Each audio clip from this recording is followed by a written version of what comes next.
Les dessous de l'immobilier en Estrie. Une présentation de Cher au Vent, créateur de votre extérieur depuis 1981. Les dessous de l'immobilier en Estrie au 1077 Estrie. Voici Jean-François Bérubé et ses collaborateurs. Aujourd'hui à l'émission Les dessous de l'immobilier en Estrie, j'ai la chance d'accueillir deux courtiers immobiliers, mais dans des champs d'expertise totalement différents. J'ai la chance d'avoir M. Marc Lefrançois chez Royal Lepage Tendance, président de l'équipe Lefrançois. Et sans plus tarder, nous allons débuter avec Sarah Degrady, courtier immobilier agricole chez Sutton Actuel. Bonjour Sarah, comment ça va? Bonjour, ça va bien. Très contente d'être ici avec toi aujourd'hui. Merci d'avoir accepté l'invitation. En fait, initialement, je voulais t'identifier comme étant spécialiste dans le milieu agricole, mais dans le courtage immobilier, on n'a pas le droit de s'identifier comme étant un spécialiste, mais je vais me permettre quand même d'informer les auditeurs qu'il y a un bon potentiel, plusieurs bonnes connaissances dans le milieu agricole. C'est ça. Moi, je suis natif de la région de Quatico, qui est un milieu très agricole, beaucoup de fermes laitières, porcines aussi. C'est complexe, le milieu agricole, hein? Bien oui, c'est complexe le milieu agricole. Puis c'est pas pour rien qu'il y a peu de courtiers immobiliers qui viennent avec un domaine d'expertise aussi précis que le mien. Moi, je travaille en collaboration avec David Couture. Ouais. Donc, on travaille toujours les deux ensemble. On co-inscrit nos inscriptions ensemble. Alors, c'est beaucoup de connaissances sur le terrain et beaucoup de connaissances de toutes les réglementations qui sont associées au zonage agricole. Parlons-en de la réglementation, parce que ça couvre large, là, hein? Oui. On a la CPTAQ. CPTAQ, municipalité, MRC et ministère de l'Environnement aussi qui vient s'ajouter à tout ça. Donc, puis d'intégrer le financement agricole à travers tout ça. D'intégrer le financement agricole au travers de tout ça. C'est sûr que les machines de financement sont très bien rodées là, pour les gens qui veulent acheter de l'agricole. Quand que tu as déjà un revenu agricole, pour quelqu'un qui veut se lancer dans l'agriculture, qui n'a aucune expérience et surtout qui n'a aucun actif agricole, là c'est très compliqué. Là. Donc, il y a une forme de qualification de l'acheteur qui se fait et non pas seulement le bien en tant que tel. Exactement. Parce que celui qui n'a aucun actif agricole, qui veut se faire financer une terre agricole, il tombe dans un no man's land. Il n'a jamais généré de revenus agricoles. Il n'a pas fait ses preuves auprès de l'institution financière qui va être capable de rentabiliser la terre. Donc, il va être capable de faire ses paiements hypothécaires puis de convaincre la banque que la banque ne prend aucun risque à le financer. Fait que là, ça s'en va au financement personnel. Ils mettent ça sur le coin du bureau une couple de semaines à ne pas être touché parce qu'ils ne savent pas comment financer le projet. Souvent, après ça, ça va se retrouver au financement agricole. Mais là, le financement agricole, il dit, OK, pour avoir des subventions, pour te financer, il faut que tu aies des revenus. Fait que montre-moi un plan d'affaires. Mais la personne qui n'a pas d'expérience en agriculture, comment va être capable de monter un plan d'affaires pour se faire financer? Fait que souvent, ça finit que la personne, si elle veut vraiment acheter, elle va se trouver du financement au privé. Ah oui, hein? Ou un membre de sa famille, ou elle va réhypothéquer ses biens pour aller chercher l'équité pour générer au moins un 50 % de mise de fonds pour réussir à trouver un financement. Sarah, la vente d'une ferme laitière, c'est complexe, mais c'est devenu des montants d'argent colossaux. Là. C'est des grosses entreprises. Là. C'est des grosses entreprises. Ça génère aussi beaucoup de revenus. Donc, c'est rentable là, pour les gens qui savent exploiter une ferme laitière. Ils vont être capables de rentabiliser même si les montants sont élevés. Ensuite de ça, ceux qui achètent des fermes laitières, c'est pas monsieur, madame, tout le monde. C'est des gens qui ont beaucoup d'expérience dans le domaine. Pour nous, en tant que courtier immobilier, vendre une ferme laitière, c'est quasiment plus facile que de vendre une fermette. Ah oui, hein? Parce qu'une ferme laitière, tu vends ça à quelqu'un qui sait dans quoi il s'embarque. Ouais. Il sait quelles questions poser, il sait où c'est qu'il s'en va avec ça. Alors que quelqu'un qui achète une propriété agricole qui ne génère pas de revenus, ne sait pas dans quoi il s'embarque. Il y a beaucoup d'éducation à faire auprès de l'acheteur pour lui... Mais écoute, Sarah, tu me dis ça, puis j'ai une idée qui me vient en tête. Vous décidez d'acheter une fermette avec une belle propriété, avec 75 acres de terrain. Vous allez faire une demande de financement résidentiel. Ouais.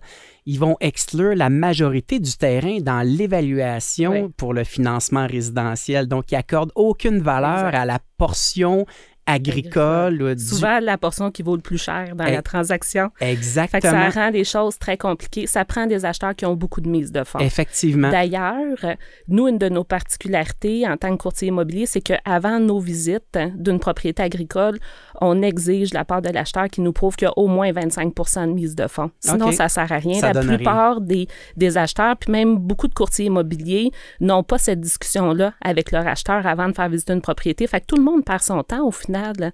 Parce que c'est complexe, parce que si on revient à la ferme laitière, là on parle en fait des bâtiments, du terrain, des quotas, du bétail, des équipements. Est-ce que j'ai oublié de quoi?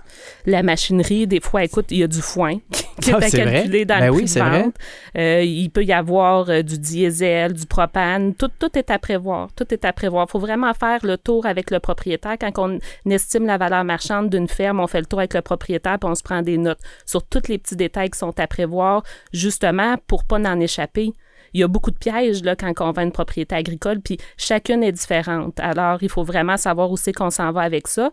Mais tu sais, nous, notre gros avantage d'avoir autant d'expertise dans le domaine agricole, c'est qu'on est agriculteur en plus d'être courtier immobilier. Je comprends. Tu sais, David, lui, malgré tout son bagage puis ses inscriptions qu'il peut avoir, il est autant courtier immobilier qu'il est agriculteur. Je comprends. Maintenant, on part du principe là, que j'aimerais vendre ma ferme laitière. Là. C'est quoi le délai le plus court que vous avez eu à vivre entre la première rencontre avec l'agriculteur et la finalité de la transaction? Bien, moi, selon mon expérience, c'est jamais rapide de vendre une ferme. C'est jamais rapide. En mois, en année? Une terre cultivable va être plus rapide. C'est plus facile d'acheter une terre nue, là, une terre juste pour la culture. Là, ça peut se faire en dedans de 2 semaines là, quand on la met à vendre. Si l'acheteur il est d'un parage puis qu'il cherche ça peut aller très vite. Ouais. Une exploitation avec du quota, c'est jamais rapide. Écoute, le délai normal va jouer autour de 12 à 18 mois. Facilement, hein? Facile. Oui. En fait, je pense que même dans les grosses transactions immobilières, d'avoir une évaluation sur une base de 12 mois, là, c'est souvent la bonne stratégie. Donc là, j'imagine que ça vous prend aussi des professionnels qui vont vous aider à finaliser la transaction, mais qui sont aussi spécialisés dans le domaine agricole. Exactement. Nous, à la base, on est capable vraiment de bien conseiller notre client dans toutes les facettes de sa transaction. Tu sais, que ça soit au niveau légal, au niveau fiscal, au niveau du transfert aussi, puis tout ça. Ensuite de ça, on vient valider les informations avec le comptable de l'acheteur, puis avec le comptable du vendeur. Ouais, c'est ça. Ensuite de ça, avec le notaire. Mais vraiment, pour préparer le dossier, on est très habile, on a assez de connaissances puis de compétences pour bien diriger notre client, là, pour pas qu'il tombe dans un piège, justement, ou faire des erreurs. Qui sont les acheteurs de nos fermes au Québec en ce moment? C'est toujours des agriculteurs établis. Ah oui, hein? Il y a pas... Tu sais, il y a une dizaine d'années, ou même plus que ça, au moins 15 ans, quand on a commencé à être courtier immobilier, moi et David, il y avait une grosse rumeur que les Chinois venaient acheter nos terres au Québec. Ça n'a jamais été vrai, ça. La CPTAQ... Ils n'ont jamais pu. Non, ils n'ont jamais pu. Il y a un règlement de la CPTAQ, qui est la Commission de la protection du territoire agricole, qui dit que quelqu'un qui n'est pas résident permanent du Québec ne peut pas acheter plus que 4 hectares. Ça, 4 hectares, c'est un peu moins de 10 acres. 10 acres, tu n'as pas une grosse ferme, là. C'est vrai. Ça prend des autorisations. Puis même, là, on se dit, OK, bien, ils vont acheter avec une compagnie incorporée. Mais non, il faut que celui qui soit le principal actionnaire de la compagnie soit résident permanent du Québec aussi. Fait que c'est pas facile à bypasser, là, mais en même temps, c'est nécessaire parce qu'on veut pas que notre garde-manger devienne un marché spéculatoire. En fait, c'est ça qu'on veut protéger au final. On dit tout le temps que la CPTAQ est difficile puis c'est dur de manœuvrer avec la CPTAQ. C'est vrai que c'est difficile de manœuvrer avec la CPTAQ, mais la CPTAQ a quand même sa raison d'être. Ouais. Il faut les protéger, les terres agricoles, des investisseurs étrangers, mais aussi des promoteurs immobiliers, de tout ce qu'on pourrait faire avec nos bonnes terres agricoles, c'est notre garde-manger. Puis même à proximité de la région de Montréal, tu sais, si on se dit que l'agriculture, là, c'est un domaine d'activité tertiaire. Quand il n'y aura plus rien, quand il n'y aura plus d'activité économique dans le monde, tant qu'il va rester une vie humaine sur la Terre, il va y avoir de l'agriculture. Alors, les terres sont absolument nécessaires pour la survie de l'être humain. Il faut les conserver, nos terres.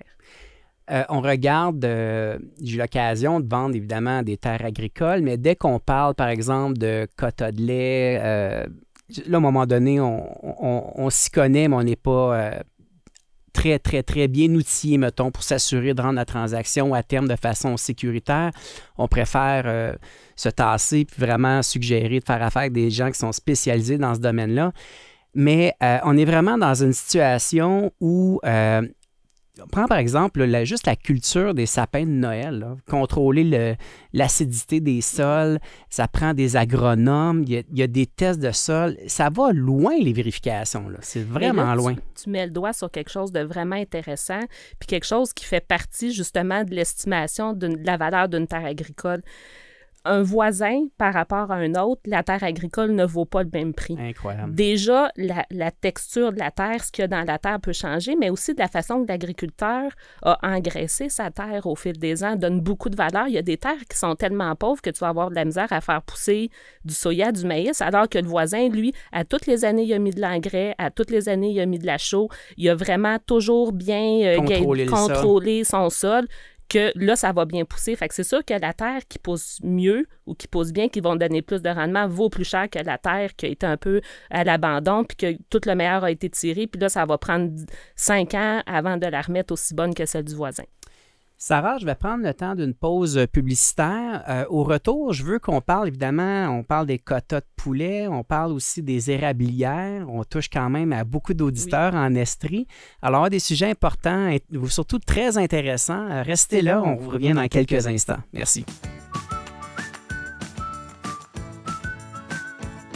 Vous aimez l'émission? Vous avez des commentaires, des suggestions? Écrivez-moi à imo.estrie@cogecomedia.com. Je prendrai le temps de lire vos courriels, d'y répondre et certainement amener les sujets. Alors, imo.estrie@cogecomedia.com.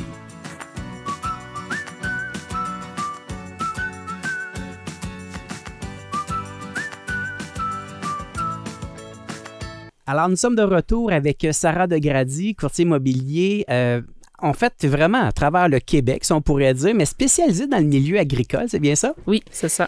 Avant la pause publicitaire, on a abordé la notion, en fait, des analyses de sol, en fait, qu'on disait qu'une terre agricole voisine l'une de l'autre n'avait pas nécessairement la même valeur marchande. Donc, il y a vraiment beaucoup de technicalité. Puis, à partir du moment où vous voulez conseiller quelqu'un à vendre, vous devez quand même avoir une base de connaissances là-dedans.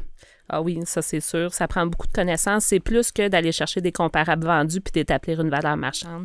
En réalité, dans notre domaine, les comparables vendus, ça ne veut pas dire grand-chose parce qu'il y a tellement une variation dans la qualité de terre, dans la qualité des bâtiments, dans le troupeau aussi. Un troupeau de la même sorte de vache peut varier du kit au double.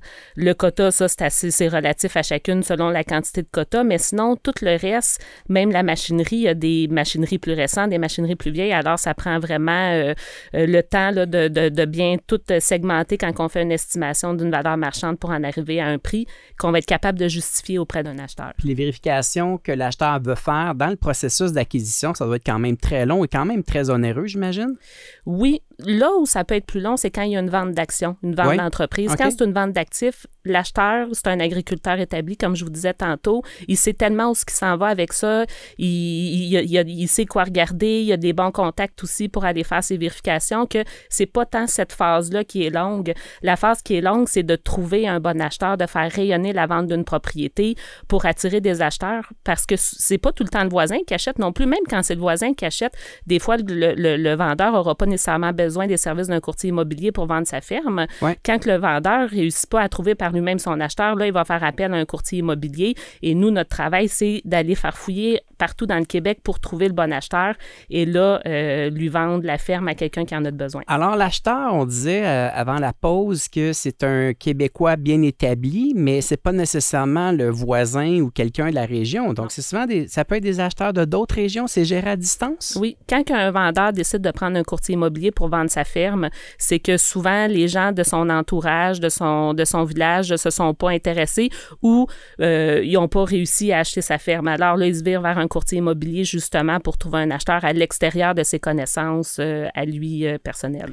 Est-ce que tu vas prioriser lors des demandes de financement, que ce soit une institution financière ou quelqu'un? Souvent, j'ai déjà vu des agronomes qui s'occupaient de faire les financements. Ça existe encore? Non, c'est pas tellement les agronomes. Non? Comme les acheteurs, c'est des agriculteurs établis, ils ont déjà leur propre réseau de financement. Okay. Sinon, nous, on en connaît, on a des références là-dedans, mais c'est rare qu'on a besoin de se mêler du financement de l'acheteur. Habituellement, il sait comment s'enligner puis avec qui il veut faire affaire, puis ça va prendre entre 30 et 60 jours pour obtenir une confirmation du financement. Alors, ça, ce qui vient, en fait, au début, tu nous disais, s'il n'y a pas une preuve de 25 % de mise de fonds puis que ce n'est pas un agriculteur déjà établi, là, déjà là, en partant, on le sait que là, si c'est sérieux ou moins sérieux. Oui, hein, là, c'est les 12 travaux d'Astérix. Ça finit toujours que soit qu'on rend la promesse d'achat nulle et non avenue parce que l'acheteur n'a pas réussi à trouver son financement ou l'acheteur se vire vers d'autres modes de financement, comme je te disais, du prêt privé ou refinancer ses actifs pour dégager assez de mise de fonds pour qu'une institution accepte de lui financer avec un 35, 40, 50 % de mise de fonds. Là, la banque, elle prend pas de risque. Elle est d'accord de faire ça de cette façon-là.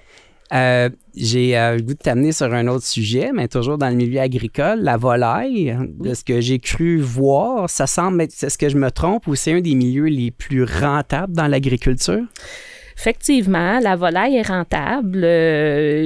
C'est pas un gros... Nous, c'est pas notre gros marché parce que les propriétaires de quotas de volaille ne vendent pas leurs quotas. Ou ils s'achètent entre eux. Ouais, oui, c'est ça. Mais même, il n'y a pas beaucoup de transactions qui se font parce que les gens dans la volaille sont bien, oui, parce qu'ils réussissent à rentabiliser leur entreprise. Puis surtout, c'est des entreprises qui sont là depuis des dizaines d'années, depuis plusieurs décennies. Tu sais, aujourd'hui, partir là-dedans, même pour quelqu'un qui part du laitier, qui veut s'en aller dans du quota de poulet, ça va être difficile vraiment à acheter parce que c'est très limité. Il n'y en a presque pas à vendre. Puis ensuite de ça, parce que c'est tellement dispendieux que ça devient difficile à rentabiliser. Alors, ceux qui en achètent, c'est ceux qui en ont déjà, qui en achètent petit à petit puis qui font grossir leur cheptel. Tranquillement, pas vite. Oui. Parce qu'on va commencer à vivre la 3e génération bientôt, là, dans les fermes. Dans le fond, on a les grands-pères, là, on a eu les baby boomers, là, dans le fond, 3e, peut-être même 4e génération éventuellement dans le milieu agricole. Effectivement, que ceux qui achètent, c'est pour la génération future. Les agriculteurs, c'est comme ça qu'ils pensent. Les parents qui sont chefs de leur entreprise aujourd'hui, souvent qui ont eu ça de leurs parents aussi. Donc, ceux qui sont en haut de la pyramide aujourd'hui, ils achètent les terres, ils peuvent pas penser à les rentabiliser à court terme. Là. Quand tu es rendu que tu payes 25 000 de l'ARPAN dans la région d'Upton, Saint-Hyacinthe, et même des fois plus, tu rentabilises pas ça. Sauf qu'eux, ils ont une génération future, puis des fois, ils ont plusieurs enfants à établir, puis ça leur prend des grandes superficies pour créer, dans une même famille, des entreprises qui sont viables. Oui, parce que pour grossir éventuellement le quota ou le cheptel ou peu importe, ça prend du territoire. C'est lié. Ça prend de la terre. Quand tu veux avoir du quota, ça prend de la superficie d'épandage. Tes excréments d'animaux, il faut que tu les mettes en quelque part. Fait que soit tu t'entends avec des voisins qui, eux, n'épandent pas déjà du lisier sur leur terre, ou sinon, il faut que tu en achètes pour étendre ton propre lisier puis pouvoir grossir ta production animale. C'est lié. Alors, pour ceux qui nous écoutent, qui ont leur pinte de lait sur la table, là, vous comprenez là, que toute une machine derrière ça. Hein? Oui. Je veux qu'on parle des érablières. Ça, en fait, on en a beaucoup en Estrie. Beaucoup de gens rêvent à ça. Je pense qu'il y a eu une ouverture de quota il y a quelques années là, pour augmenter la production d'érablières. Au cours des dernières années, il y en a eu plusieurs, effectivement, parce que la demande est là pour le sirop d'érable du Québec. C'est un produit vraiment qui a une valeur ajoutée partout dans le monde. C'est un produit pour lequel, donc, il y a une demande. Alors, effectivement, les érablières, là, nous, disons, au cours des 3 dernières années, là, le produit qu'on a le plus vendu, qu'on a le plus de taux de réussite, de succès, c'est vraiment les érablières. Ah, pas vrai? Oui, c'est ça qu'on vend en plus grande quantité. Puis pour qu'un érablière soit rentable, on peut parler de combien d'entailles minimum? Bonne question, hein? Bien, pour vivre de la production acéricole, écoute, on parle peut-être d'un 10 000 entailles ou peut-être un peu moins, là, mais proche de 10 000 entailles. Incroyable, hein? Oui. Ensuite de ça, tu sais, des érablières de 5 000 entailles, c'est plus, on appelle ça plus gentleman farmer. Oui, tu vas générer un revenu avec ça, mais pas un revenu suffisant pour payer ton hypothèque, nourrir ta famille, avoir une maison, une voiture, puis voyager l'hiver, admettons. On a connu quand même des bonnes années avec les dernières récoltes. Oui. En même temps, avec, j'imagine, est-ce que vous sentez que les acheteurs sont préoccupés par les changements climatiques? Est-ce que c'est des enjeux que vous entendez à l'occasion? On entend de plus en plus parler. Oui. Il y a eu quelques années, là, il y a une chenille qui a fait son apparition là, ici dans les cantons de l'Est qui mangeait les feuilles d'érable. Fait que là, on s'est demandé, écoute, on allait visiter des érablières là, en plein mois de juillet et on entendait les chenilles tellement qu'il y en avait en grande quantité manger les feuilles d'érable, puis on voyait les feuilles tomber des érables qui avaient dénudé, c'est ça. Il y avait encore des feuilles, là, mais en bien moins grande quantité de ce qu'on est habitué à avoir. Puis finalement, de fil en aiguille, aujourd'hui, on n'a pas vu que ces érables-là avaient dépéri au niveau de leur santé. Sinon, tu sais, c'est sûr que le réchauffement climatique, c'est une préoccupation pour tout le monde aujourd'hui, autant pour les producteurs acéricoles que pour les producteurs de grandes cultures. L'année qu'on vient de connaître, là, pour les grandes cultures, je dirais pas que ça a été désastreux, mais c'est pas une bonne année. Là, malgré que toutes les conditions étaient réunies pour que ça soit une bonne année, on a eu un printemps pluvieux. Après ça, un été trop sec, puis un automne trop sec, ce qui fait que, déjà, la levée dans les champs n'a pas été optimale parce que quand ça a été semé, c'était un peu trop humide. Puis le fait que l'été a été sec, puis qu'il n'y a pas eu beaucoup de pluie, le grain n'a pas grossi autant qu'il aurait dû grossir. Puis quand vient le temps des récoltes, quand c'est trop sec, puis c'est pas assez humide, c'est que ton grain est beaucoup plus léger, puis du grain, ça se vend au poids. Ça se vend sur un prix mondial, c'est un coté à la bourse. C'est intéressant, fait ça. Fait que plus ton grain est petit, moins ton grain est lourd, moins tu fais d'argent. C'est de même, ça marche. Alors, c'est des enjeux, en fait, très importants. Tout est interrelié. Est-ce que vous avez certaines fermes agricoles laitières à vendre actuellement? Oui, on en a. Dans quelle région? On en a Wheaton, Saint-Malo, Roxton Falls. C'est des grosses entreprises, là, ce qu'on a à vendre. On a des visites, on a des acheteurs intéressés, mais comme je te disais tantôt, c'est rare de vendre une ferme comme ça en claquant des doigts. Ça demande beaucoup de travail, ça demande aussi beaucoup de persévérance. Puis pour quelqu'un qui voudrait acheter une érablière, est-ce qu'il y a des belles opportunités au Québec? Oui, ils se vendent vite, les belles opportunités. Ah oui, hein? C'est un produit qui est très en demande. C'est un produit pour un producteur acéricole qui va être facile de se faire financer aussi parce que les produits, comme tu le disais tantôt, ça a été des bonnes années dans les productions acéricoles. Les acériculteurs ont fait beaucoup d'argent. Plus tu as des bons états financiers, plus c'est facile de te faire financer. Mise de fonds réclamée pour un financement pour une belle érablière? Écoute, pour quelqu'un qui n'a pas d'actifs agricoles, ça va être minimum 25 de mise de fonds et probablement plus. Pour quelqu'un qui a déjà des actifs agricoles, qui est déjà acériculteur, des fois, ça ne demande aucune mise de fonds. Il va se refaire financer sur son équité, sur d'autres érablières qui est déjà propriétaire. C'est super facile de se faire financer dans ce temps-là. Vraiment intéressant, Sarah Degrady. Je te remercie beaucoup. Courtier immobilier, en fait, agricole chez Groupe Sutton actuel. Estrie, Montérégie. Centre du Québec. Centre du Québec. Merci beaucoup. Écoute, vraiment intéressant. Puis je vais te garder sur ma liste d'invités. Oui, ça va me faire plaisir de revenir. Merci à toi. Je te souhaite un bel avant-midi. Merci. Merci. Les dessous de l'immobilier en Estrie. Au 107.7, en direct ou sur demande avec l'application Cogeco Média. Nous sommes aujourd'hui avec M. Marc Lefrançois, courtier immobilier agréé chez Roy Lepage Tendance et président de l'équipe Lefrançois. Bonjour Marc, comment ça va? Bonjour. Merci d'avoir pris le temps de venir visiter l'Estrie pour nous partager en fait ton temps et tes connaissances en immobilier. Ça fait plaisir. Ça fait un petit bout de temps. Ma fille étudiait ici, là, fait que j'avais l'habitude de venir la voir, mais là, ça fait un petit bout de temps. Est-ce qu'elle reste encore en Estrie ou elle retourne à Montréal? Elle retourne à Montréal. Ah, super. Écoute, Marc, tu fais partie, en fait, des personnalités chez Roy Lepage qui aiment faire les analyses de marché, qui sont souvent invitées dans les médias pour commenter l'actualité, les tendances du marché, les taux directeurs. Ça prend beaucoup de ton temps? Pas tant, parce que je reste... C'est une seconde nature. Moi, j'étais en finance avant de me lancer en immobilier. Là. Ça fait quand même 26 ans que je suis en immobilier, mais c'est un peu une seconde nature pour moi là, de rester au fait d'économie puis des tendances économiques. Là. C'est ce que je faisais avant dans ma vie. Donc, je suis vraiment...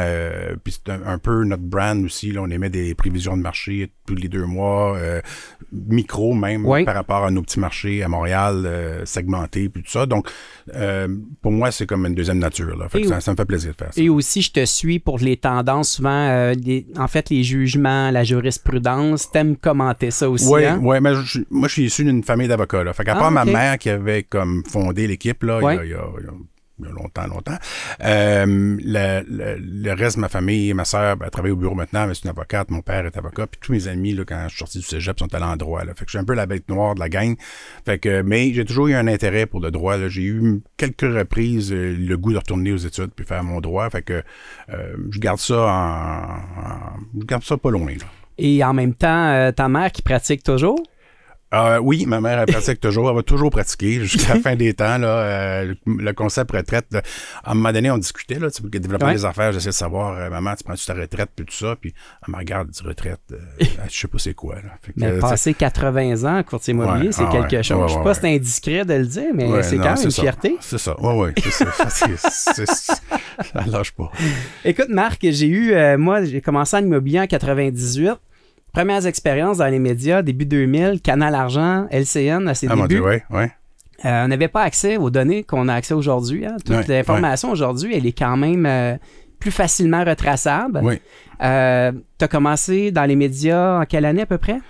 Oh mon Dieu, les médias, c'est les premières 10 années de ma vie de courtier. Là, on était chez Remax, donc c'était moins présent. Ouais. Quand on a déménagé chez Royal Lepage, ça n'a pas pris de temps là, que ça a connecté avec l'équipe administrative, puis tout ça, la direction Royal Lepage Québec. Puis là, c'est juste parti. Là. Fait que ça fait une quinzaine d'années, je te dis. C'est une des signatures de l'entreprise d'ailleurs chez Royal Lepage, des communiqués de presse partout à travers le Canada, analyse de marché, la tendance. Super intéressant, des études qu'ils font. Puis ça, exactement.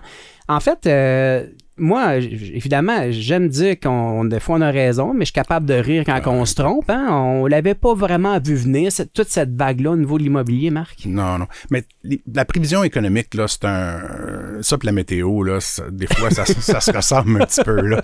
Je veux dire, quand j'étais bond trader là, dans mon ancienne vie, là, puis on regardait les rapports des économistes, là, des fois, on disait qu'ils prenaient plus de temps à expliquer pourquoi ils s'étaient trompés l'année précédente que de faire des prévisions pour l'année suivante. Là. Il y a tellement d'impératifs qui peut affecter le marché et les tendances. Puis on dirait qu'à mesure qu'on évolue dans l'immobilier, dans le monde en ce moment, il y a de plus en plus d'événements qui sortent de nulle part. Là. Quand c'est juste les comportements humains puis les tendances de développement économique puis de migration de population puis tout ça, ça va. Là. Mais là, on rajoute des pandémies là-dedans puis un paquet de facteurs puis maintenant, c'est la politique. Là. Je veux dire, on a des politiciens qui sont complètement aléatoires, là, un peu partout dans le monde, qui remettent en question la démocratie, puis tout ça. Fait qu'on s'en va dans un monde qui va être en mouvance de façon assez significative. Parce qu'à court terme, Marc, là, on est dans une situation où que... tu sais, on regarde juste les élections américaines qu'on a eues l'année dernière. Moi, j'ai toujours dit que la mémoire collective est d'environ 6 mois, là, puis j'y crois, là, parce que déjà, tu sais, janvier-février 2025... on était nerveux, hein, tu sais, avec l'imposition des tarifs. Puis là, à un moment donné, c'était facile de dire, ça va vraiment diminuer, la confiance des consommateurs ne sera pas au rendez-vous. On se rappelle aussi que le taux directeur était nettement supérieur à aujourd'hui. Hein? Absolument, oui. Les choses changent très vite. Là.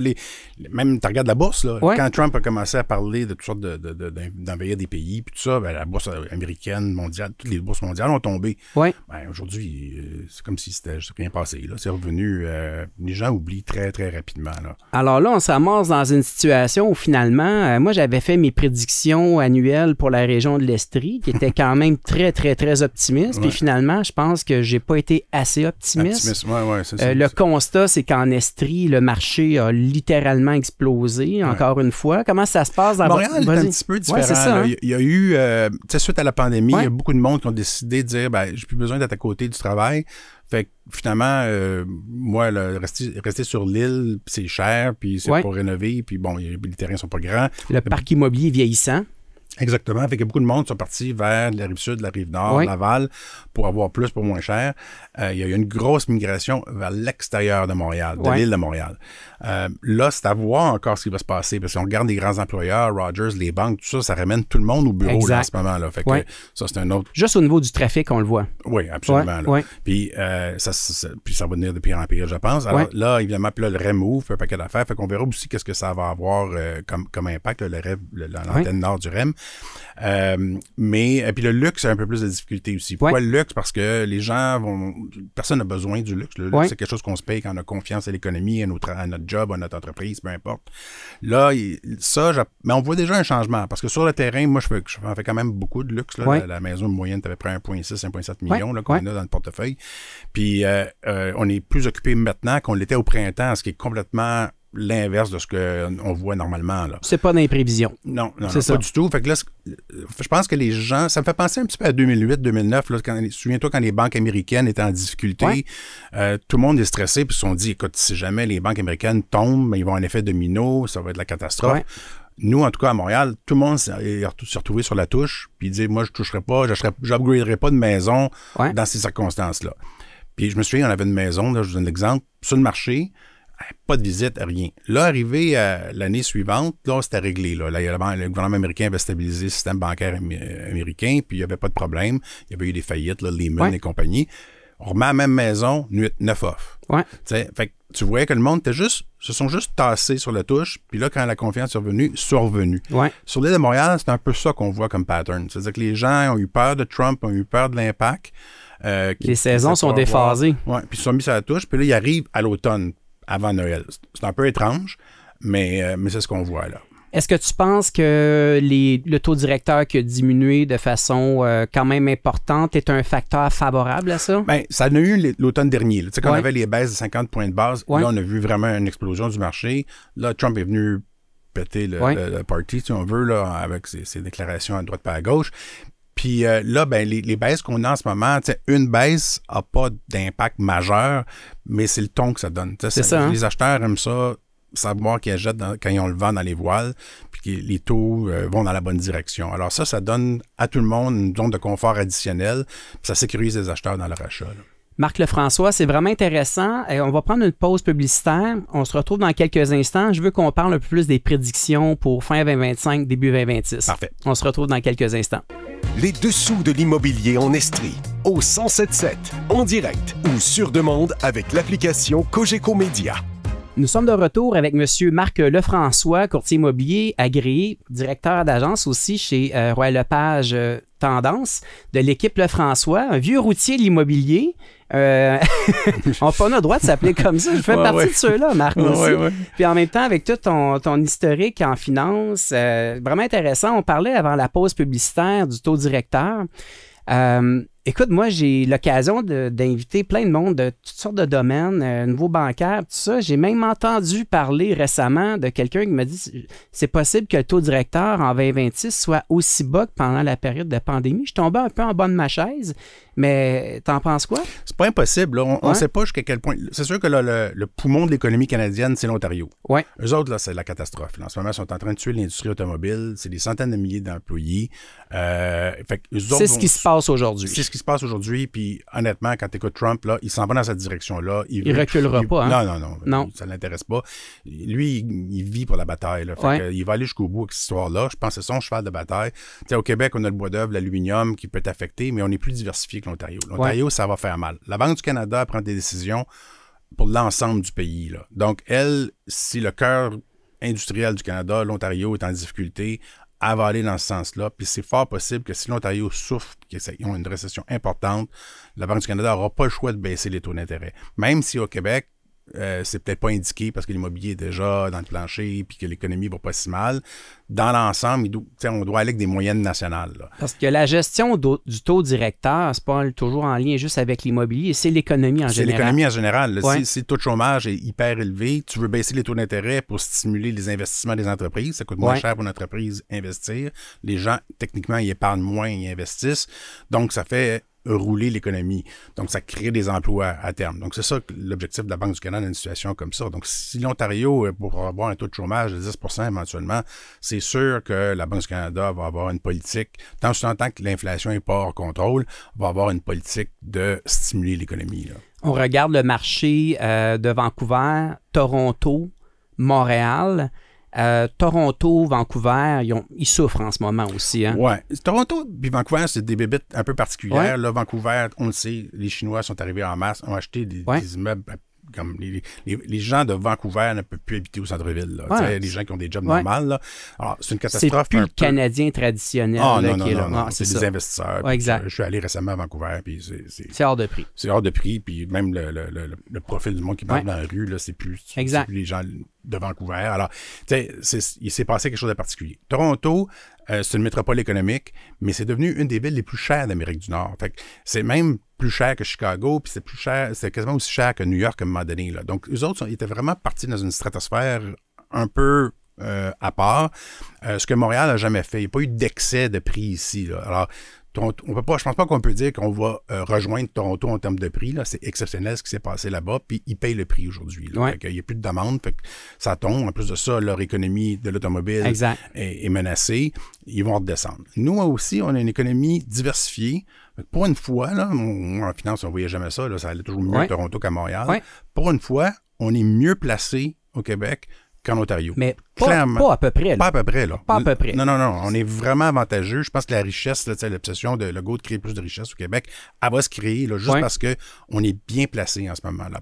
Relativement à l'Ontario, par rapport à toutes les difficultés qu'il y a dans le monde en ce moment-là, c'est une place à être, c'est le Québec en ce moment-là. Est-ce que tu penses que l'interdiction d'interdire les investisseurs étrangers va avoir aussi impacté ces marchés-là? Écoute, c'est sûr qu'à Montréal, là, on voyait à un moment donné des presque 20% dans certains secteurs des acheteurs qui étaient des étrangers. Puis tout ça. Alors, c'est sûr que moi, je pense que cette loi-là va rester. Je pense que le gouvernement va la prolonger. Oui, peut-être la modifier. Moi, je fais partie de ceux qui pensent que Carney va la retirer en 2027, mais... Oui, je sais pas. C'est parce qu'il y a des secteurs là, qui ont vraiment souffert. Là. Vancouver, je pense que ça leur donne une pause aussi.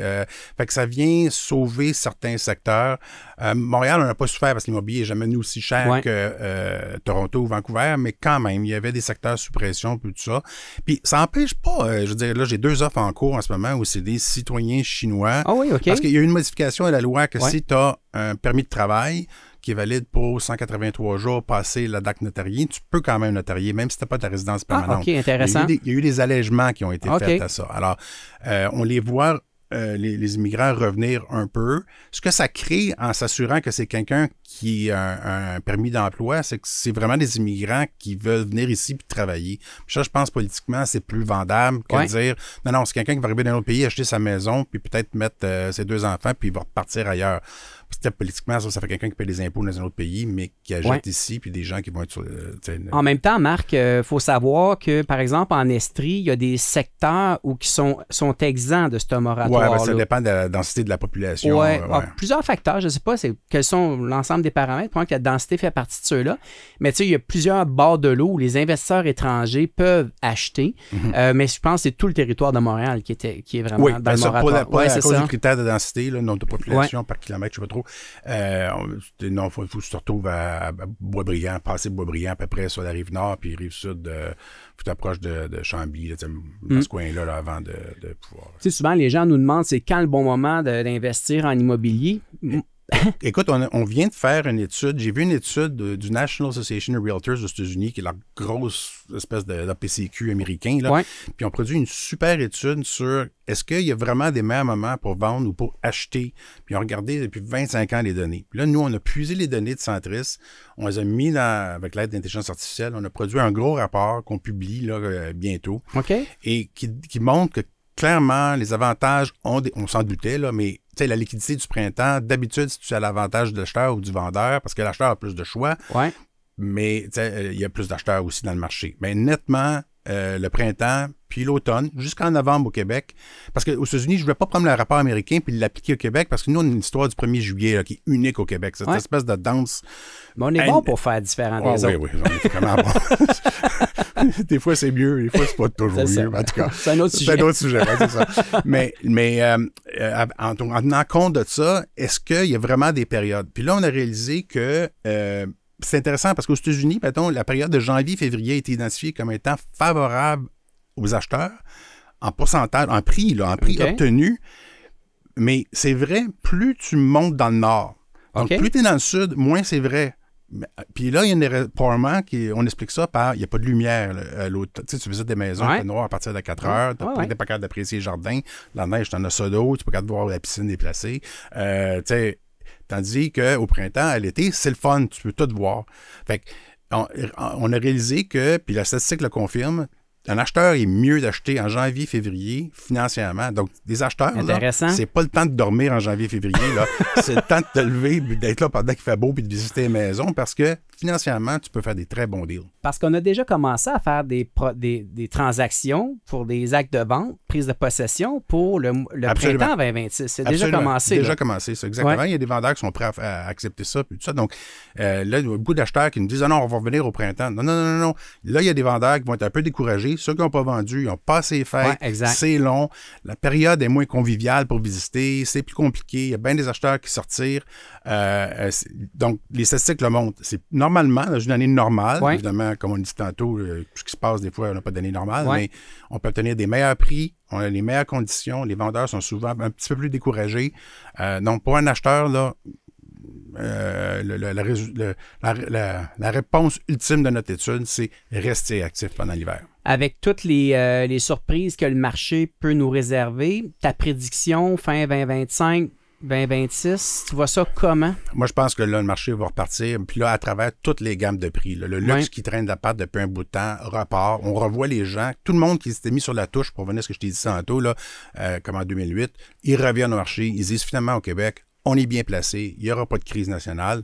On pense, là. Ouais. Et avec les taux d'intérêt qui baissent puis tout ça, on a vraiment un scénario là, qui va être favorable au marché. Donc, je pense que moi, les premiers trimestres d'an prochain vont être très bons aussi. Là. C'est intéressant ce que tu dis parce que, dans le fond, tu parles de relance parce que finalement, 2025 va avoir été une année correcte pour Montréal.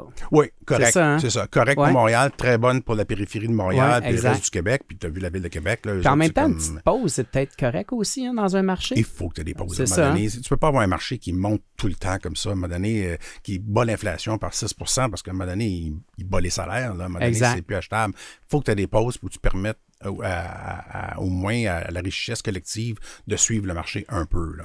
Nous, en Estrie, Marc, on n'a pas connu de pause encore. Non. On est encore dans un marché où on a beaucoup de gens du 514, 450, même du 418 qui s'en viennent vers l'Estrie. C'est-tu quoi ma plus grosse erreur? Je ne sais pas si tu t'en souviens, mais je t'avais écrit il y a peut-être. Je pense que ma fille a fait sa médecine à Fleurimont. Mais je t'avais écrit et je t'avais dit, j'ai besoin d'un appartement pour ma fille. As-tu des recommandations de secteur à faire? Puis tu m'avais référé à un de tes agents.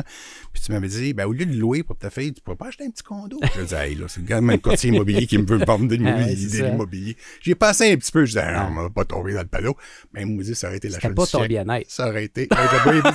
Puis j'aurais dû, maintenant, là, Saint-Jean-François ou Saint-Dérubé. Je vais l'écouter. As-tu d'autres recommandations comme ça pour moi? Là? En fait, tu sais quoi? Moi, la recommandation, c'est de demeurer prudent quand même, encore aujourd'hui. Hein, parce surtout maintenant, on le sait pas. Hein, tu sais, moi, en fait, ça fait plusieurs années que je fais l'immobilier, là, 26, 27 ans.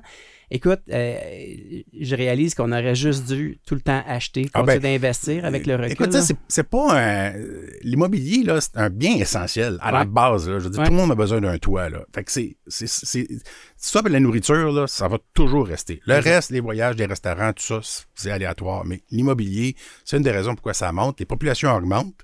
Puis tout le monde a besoin d'un toit. Là. Fait qu'à un moment donné, il y a une mathématique là. Puis si là, les gouvernements ont calmé un petit peu l'immigration, à un moment donné, il y a 1 million d'immigrants qui rentraient au pays. Il faut les loger, ces gens-là. Là. Puis le gouvernement faisait pas de politique. C'est un problème physique. Là. Physique, puis on n'avait aucune politique. Écoute, la pire affaire qui est arrivée, là, c'est quand l'ancien gouvernement fédéral donnait de l'argent aux acheteurs pour les aider à acheter. Tu n'augmentes pas l'offre, mais tu veux juste booster la demande. Tu rentres 1 million d'immigrants. C'est une catastrophe totale. Là. La réflexion était bonne, mais le constat est catastrophique.